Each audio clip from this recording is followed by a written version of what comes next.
The statement, all calories are not created equally, is really, all foods are not created equally, or, in the vernacular, some foods are better than others. Now, this is the type of topic you've likely heard from experts your whole life, what to eat and what to avoid. Food has more than just a caloric profile, but it also has nutrition values with vitamins and minerals that help you feel better and keep your body moving. Ideally, you'll start making healthier choices in your diet that keep you in a calorie deficit and will give your body the proper vitamins and minerals it needs to keep functioning properly. There are endless articles and studies on vitamins and minerals, but if you'd like to Google it. But here are some of the basics. Vitamin A for skin, eyesight, growth, and development. Vitamin B for health and well-being. Vitamin B12 for reduction in skin acne, keeping blood and nerve cells healthy. Vitamin C for functioning immune system. Vitamin D for boosting energy levels, immune system. Vitamin K for helping wounds heal. Iron for general energy and focus. Magnesium for excellent performance, anti-inflammatory benefits. Zinc for aid in metabolism, digestion, and nerve function. So those are just a few examples of the many vitamins and minerals that exist, as well as some of the benefits they include, though there are many more. An ideal diet includes these things naturally, but as I'll state in a future video, you should find a multivitamin you'd like to supplement your food, as you're probably not getting enough of these vitamins. And remember, eating healthy foods will make you feel better. The kinds of foods I'll be talking about for the rest of this video are the ones that I find best for losing weight. Keeping to the truth of eating less calories to stay in a deficit, you want to incorporate a diet that has at least one of these three qualifications. 1, it's satiating. 2, it's high volume.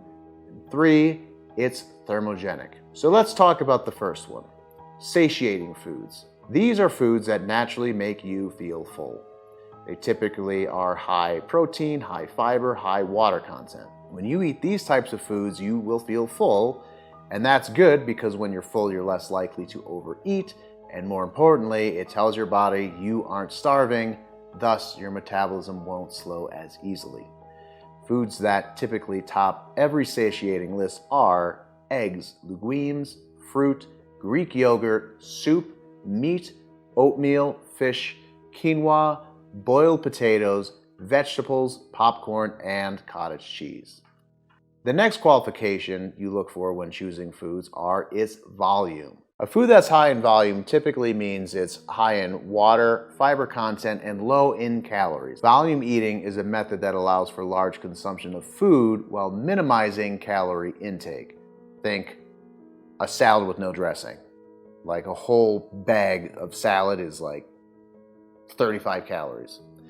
Given that, gram per gram, different macronutrients provide different number of calories, volume eating allows you to prioritize high volume foods to help increase fullness without increasing calorie intake. And volume eating is based on the fact that food's physical weight and calorie content are not directly correlated. In short, volume eating is a way of eating more food without overly increasing calorie intake. Here are some of the top high volume foods. Leafy green vegetables, lettuce, spinach, kale, etc.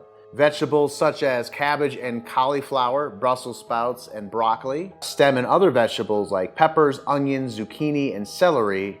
And fruit, especially berries. And as you can see, most of these options are fruits and vegetables, so a high volume strategy is likely the best option if you're a vegan or vegetarian. And even if you're not, though, it's a great idea. You can literally get an entire salad from the store, again, and see that the whole thing is 100 calories.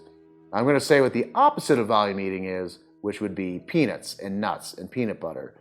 You can get a tablespoon of this big of peanut butter, and it'll probably be 170 calories, which fills up no space in your stomach when something like, a bag of steamed broccoli is like 100 calories. And I'm also going to say, beware of eating salads at restaurants, because the dressing on the salads are not high volume and are loaded with high calorie fats in the dressings. And most restaurant salads have at least 1,200 calories, So if you're going to go the salad route, add some sort of vinaigrette dressing. That's the way to go if you can't eat a dry salad. Now on to the third qualification for your foods, thermogenic.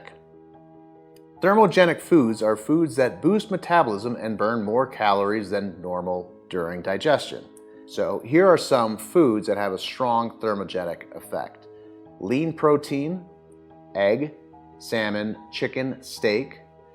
You'll see most protein really because it takes more effort to digest than carbs, therefore it burns more calories, making it thermogenic.